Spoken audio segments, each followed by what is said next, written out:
So see the incentive structure here. Everybody has very strong incentives to completely and quickly acquire the knowledge of how to run this competitively. The Bangladeshis have no possibility of staying on in Korea forever. They have to come back. The quicker the better, then they start making money. The Koreans have every incentive of pushing this knowledge quickly because then they can get their 8%. Right?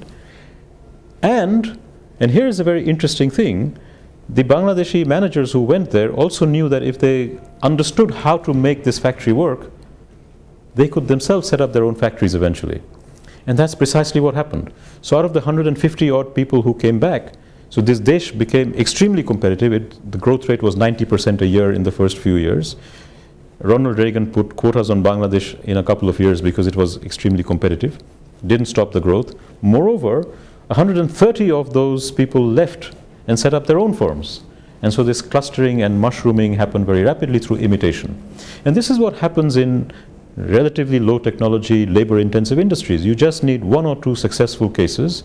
There will be a lot of imitation because people take that knowledge and so on.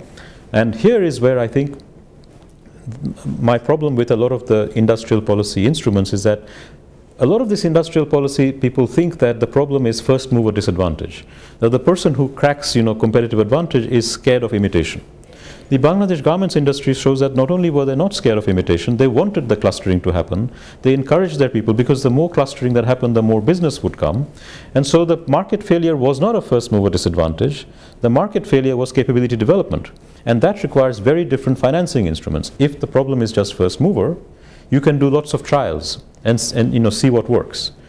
If the problem is capability development, none of your trials might work. Right? Because you have to then design a way of actually getting people to learn how to organize production. That's much more difficult, and the structure of rents and incentives have to be right for enforcement.